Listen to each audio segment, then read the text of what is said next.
Les sujets du jour de la revue fiduciaire. Premier sujet de notre JT.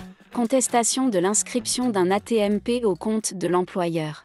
L'employeur qui veut contester le taux de cotisation d'accident du travail maladie professionnelle, AT-MP, que lui a notifié la CARSA dispose de 2 mois, à compter de cette notification, pour saisir la juridiction de la tarification, à savoir la Cour d'appel d'Amiens. Mais la forclusion de ce délai l'empêche-t-elle de demander le retrait de son compte employeur du coût d'une maladie professionnelle, par voie de conséquence, la révision de son taux de cotisation ? Pas forcément, a répondu la Cour de cassation dans un arrêt du 17 octobre 2024.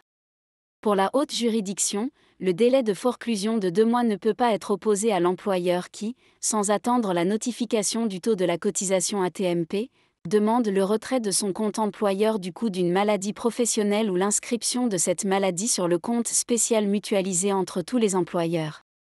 Ce faisant, elle confirme la position qu'elle avait déjà adoptée dans un arrêt du 7 avril 2022. En revanche, précise-t-elle, ce délai est opposable à l'employeur lorsque la demande de retrait du compte employeur, ou d'inscription sur le compte spécial, qui ne peut avoir pour effet de modifier un taux devenu définitif, est formée à l'occasion d'un litige en contestation du taux de cotisation AT-MP. Pour la Cour de cassation, il appartient donc à la Cour d'appel d'Amiens de rechercher si le taux de la cotisation en cause a été notifié et revêt un caractère définitif. Deuxième sujet de notre JT. Arrêt TVA. Lors de la réservation d'une chambre d'hôtel, un client donne en garantie les coordonnées de sa carte bancaire. Dès lors qu'il ne s'est pas présenté à la date convenue sans avoir, au préalable, annulé sa réservation, l'hôtelier débite la somme correspondante sur sa carte bancaire. À l'occasion d'un contrôle fiscal, un vérificateur considère que cet hôtelier est redevable de la TVA sur les sommes ainsi prélevées.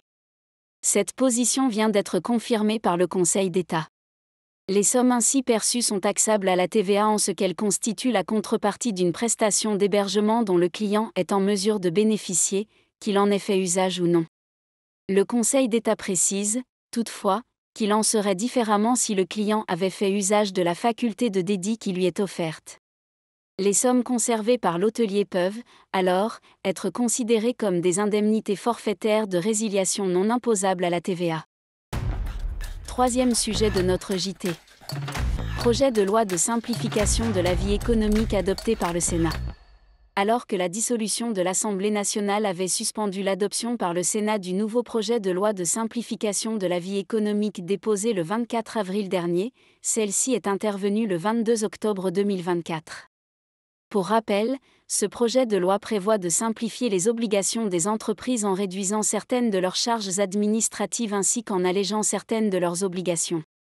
Parmi les principales mesures adoptées et ou modifiées par le Sénat, on retrouve notamment la suppression progressive des formulaires CERFA, la mensualisation des loyers commerciaux, sous certaines conditions, et le plafonnement du dépôt de garantie.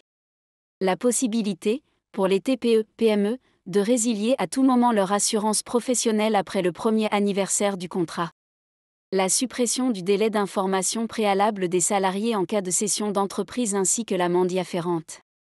La simplification des modalités d'installation de cafés et de bistrots dans les petites communes. Plusieurs mesures ont été également supprimées par les sénateurs comme, notamment, la mise en place d'un bulletin de paye très simplifié, ou encore l'obligation pour les banques d'envoyer gratuitement aux TPE un relevé annuel de frais bancaires. Le projet de loi a été transmis le 23 octobre à l'Assemblée nationale pour examen.